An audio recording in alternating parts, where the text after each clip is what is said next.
All right, man. Let's talk. So Lamar Jackson is supposed to be getting trade. They kind of want to trade Lamar Jackson. Apparently, the rumor is it's either Lamar Jackson or it's John Harbaugh. Now, for the most part, I think most people say, well, it's an easy decision. Harbaugh need to get out of there. People don't like him. He been losing. And I'll leave that to the Ravens fans to discuss that in the comments. I don't know much about that, right? I know he's been there a long time and he's living off that particular Super Bowl. You don't really hear the rumblings for him to be fired like Mike Tomlin. But the Ravens head coach John Harbaugh, this is allegedly, is reportedly growing tired of Lamar Jackson's diminishing work ethic and immaturity that includes late night gaming and falling asleep during team meetings. Quote, the breakdown of the NFL body is natural, but Lamar could help himself if he doesn't need to be up late at night playing video games or falling asleep in team meetings. He needs to train more around the castle instead of only attending mandatory mini camps where he's disappeared after one day, Mike Preston wrote. So, yeah, that's the whole thing where he doesn't be showing up to the voluntary mini camps or apparently the mandatory ones. Jackson, 28, reportedly prefers to practice in the afternoon, which is why the Ravens don't have sessions in the morning. That's a problem. If this is true, that's a problem. Productive men get up early in the morning and get right to work. They avoid the traffic. They avoid the clusters if possible. So a major problem, and then when you losing, all this sticks out like a sore thumb. A major problem, a lot of it on the Ravens is that there are team rules and then there are rules for Lamar Jackson. That's usually how it goes. While the Baltimore practices in the heat of the afternoon instead of the morning. And the thing about that, practicing in the heat to him, he from South Florida, he don't give a fuck. All right. But the thing about it is practicing in the heat is better and conditions the body better, but that's not why he's doing it. A team source told Preston that Jackson doesn't respond well to criticism and has to be pampered by Harbaugh and the staff. And I think there's some validity to that from what I see on the sidelines. Now, I'm not an avid Raven watcher, but I kind of see him pouting and crying on the sideline. And, I think his mother was a single mother, so that might kind of, explain some things. But, we all have to grow and learn from that, who come from those backgrounds. Quote, once the Ravens become critical of Jackson, he becomes more withdrawn. It's a shame because Jackson isn't a mean-spirited person, just overgrown kid in an adult's body. And putting out this type of shit can destroy a locker room. Even if it's the 53rd person, 52nd practice squad roster, it's detrimental, right? Also, I think the interest was breached kind of with the contracts, and he didn't have an agent. He didn't have a bumper there. Now the agent is the bumper. So all the team, so let's say they were in contract discussions with Lamar Jackson. So all the negative things that the team is saying, justifying why they may not want to give Lamar the dollar point he wants, the agent just eats it. He doesn't come back and tell the player.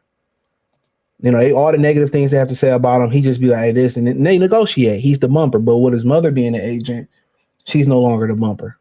She's going to tell him exactly what they're saying. And once that gets said and some things get said, it's just like if you and your homeboy, certain things that get said that's too personal or that's beyond reach, some of those words that you don't call another man get said. A lot of times the relationship is irreparable or it can't go back to the way it was. And I believe that's what happened between the Ravens and Lamar. Now, some of these things that they are alleging Lamar is, these are single mother raised kid issues.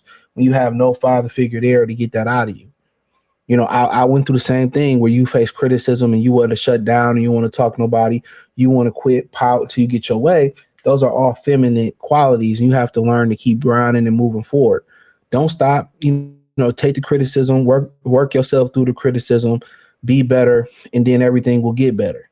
But when you shut down and you face with adversity and criticism, you shut down and you stop and you quit. That's a feminine trait. All men and young men will learn that if you keep fighting and grinding, you will see the light on the other side of that tunnel. All right.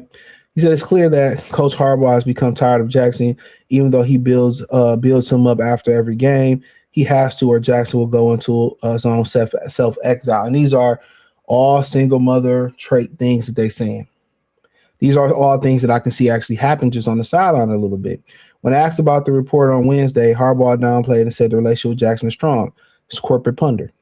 Our relationship is an A plus, so I love him, always will, always have, always will, and I know he's going to fight like crazy to get back. So at the end of the day, I believe it's a lot of validity to somebody saying this. I could tell by his body language on the sideline, he hasn't learned to be stoic. He haven't learned to be upbeat when something go wrong. So it's a lot of maturity there that needs to be had. I could truly believe that based off that report that they put out there. But if that's the case, is it Harbaugh? Is it Harbaugh trying to save his ass? You got to ask yourself: is it Harbaugh trying to save his ass? Come on.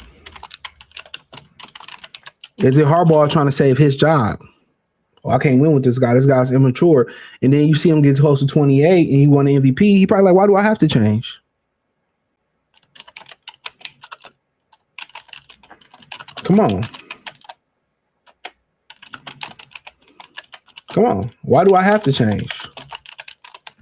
Ask yourself that. He probably say, why do I have to change? I'm MVP. I'm this, that, and the third, and that's just the way it is. So, but as far as him coming to the Lions, man, I think Dan can get some of that immaturity out of him. In my opinion, I think Dan can get that immaturity out of him.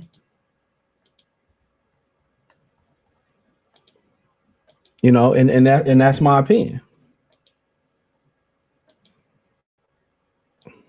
I think Dan can get that immaturity out of him.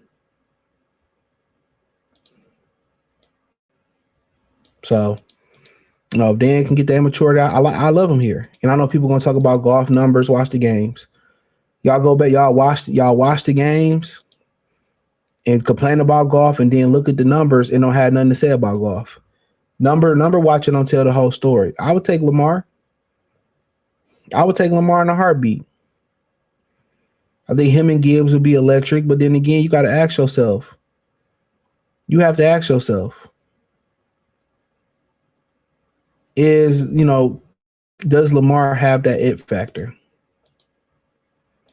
Can he win and get over the hump? If you think the answer is no, then no. And I understand why a lot of people say, oh, no, the average Lion fan say no to it. The average Lion fan, I get it. But if I'm them, I do it. I do it. I do it in a heartbeat. I do it in a heartbeat. Lamar, Gibbs, Laporta next year, and those guys, new offensive coordinator. And I sit down and talk to that man. And I think Dan will be good for him. I think Dan will be good for Kyler Murray. And I think that'd be good for him. You'll have an aspect in where he can run that rock. He can run that rock. I would do it. And I know people going to say, no, I just think the electricity that he brings with his legs, the electricity that he brings with his arm, what do he do for the offense? I think the bad thing about it is obviously the injuries, and golf has been solid there. I think over the middle, some of the things you expect over the middle, you would have to coach him up without a Ben Johnson there. Really to really make, I think him and Laporta would be great. Just when you start talking about Kyler Murray, Lamar, I worry about St. Brown because he's such a time and pattern guy. And I think that can also help them, the evolution of the game, or a younger quarterback come in, you can always count on him and reading the defenses the right way. But him and J-Mo's been a huge promoter of him. Him and J-Mo will be electric. I think you plug him into this offense, and I think you'll be electric. I think also the bad part about it is when you have a guy like that, you think you can lack on the offensive line, they still have to fix it. You still have to fix it. You lack with a guy with an offensive line like that, you still have to fix it. So if it's slide and bring, I think you bring Lamar here. I think you'll get Frank back. I think you get Taylor back next year. But also on the flip side of that type of thing too is you still got to prepare for them leaving. I think Taylor be ready to slide to center. I think he'd be ready next year to slide to center. Hopefully get Manu prepared for left tackle or find another left tackle. I would prefer to flip Panini to the left. somebody else to the right tackle. But maybe you don't, hey, it is what it is. But I would definitely do it.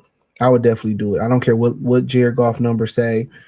I'm definitely doing it. I mean, the offense is just gonna be so explosive with J-Mo, Tesla, Amara, Sam Laporta, Jameer Gibbs. You would hope that they want to bring back David Montgomery. If they don't, then maybe you unlock Sanoy Vaki, what he could do in the passing game on third down, what he can do in between the tackles. They will be a dangerous offense. So whatever Goff don't give you, Lamar gives you. What Goff gives you, Lamar may not give you though. So let me explain that real quick. Lamar's going to give you downfield passes. Lamar's going to make Jameer Gibbs and whoever in the backfield that much of a threat. He's going to lean on Sam Laporta, but where you fail at, where Goff exceeds at, is short to intermediate, reading defenses, checking down, receiver options is a zone man, sit, ride, run through. That's what you have to work on Lamar. Jared Goff is able to do a 20-25 play drive, chopping it up down the field. Lamar, you running, play action, check it down the field. You want to get Lamar to a point where he can go through those progressions and really kill the intermediate part of the field. But what you get, improv on fourth down, fourth and short, you get a guy that can run. It's just so I think with the Kyler and Lamar, you become that much more dangerous. I think you can't. What he's going to do for Gibbs and Jamison Williams, you're going to be hard to defend. Your job at that point, secure the offensive line, secure the defense. I would do it. I know most people are going to say, oh, no, and he's this, he's that, but it's my opinion. Thumbs up the video, share the video, subscribe to the channel, hit the link tree. You can find me everywhere there. Peace.